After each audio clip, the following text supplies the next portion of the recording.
Hello, darlings. I hope you're well. Let me just start off by saying creating introductions for things is really fiddly doo-dah hard.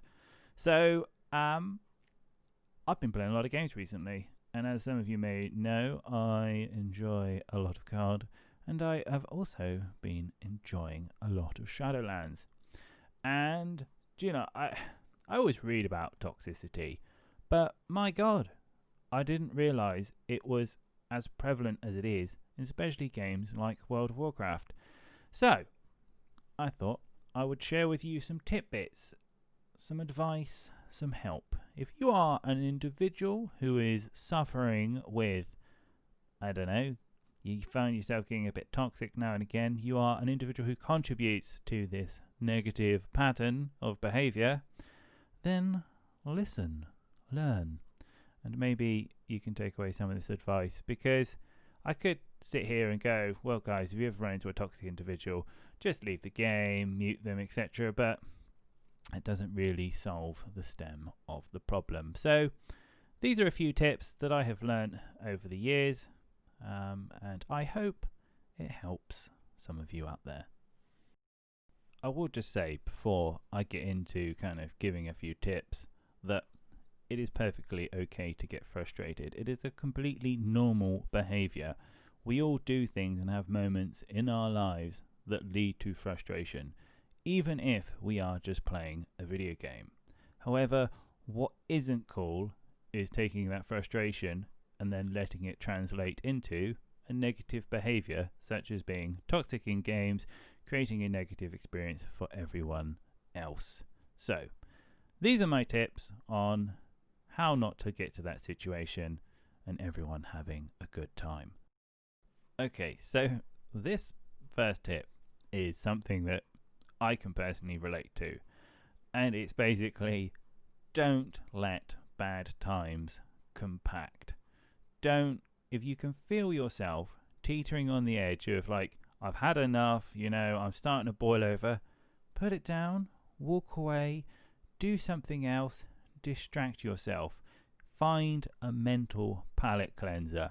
I can remember when I was playing Overwatch and I would play one or two games and I'd lose both of them and I'd be like, the third one will change, and all that would happen is I would get more and more frustrated, and then that frustration would have impact on others and myself, and I'd look for excuses to blame everyone else.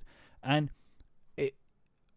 if I was looking at myself from the outside and was able to talk to myself, I would say, stop playing and come back to it. And it's not an easy thing to do. I know I'm just like, well, that's easy for you to say, Dom, but I'm enjoying playing the video game. But the fact is, you're probably not. And if you are being vile, or starting to get toxic, now's a good time to take a small break, grab a Kit Kat, a coffee, and then come back. So my second piece of advice is make sure that you are mentally prepared for things not to go as you expected. So you might be practicing, for example, you might not do the play as it's meant to have gone. Someone else may be new to the game.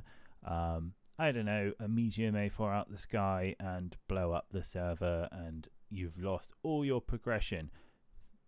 The piece is things go wrong and you've got to ask yourself, how, will I be able to deal with that if it happens?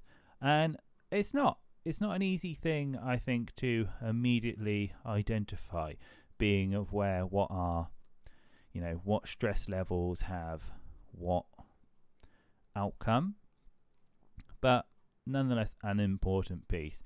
And an easy one, for example, is, have you come home from work? Are you tired? Have you had an argument with your family, for example? Is life not all that great? And then ask yourself, well, should I be putting myself in this sort of environment? And my third and final piece of advice to you is don't go about it alone. Find yourself someone who is, balanced in your friend group, who can call you out on your behaviour if you feel that you're still kind of going through that learning, that self-awareness phase of identifying what your trigger points are, a proverbial Jiminy Cricket, as it were. Hopefully they will be able to keep you calm, call you out, maybe just leads to a better kind of experience because that person knows you and you play well together. A great example of this is back in the days when I used to play Battle Right. I used to bang my head against a brick wall when I used to have a random partner come in versus, say, my friend Chris, who I played with for many, many years. But yeah, I hope you've enjoyed these tips, and thank you for listening.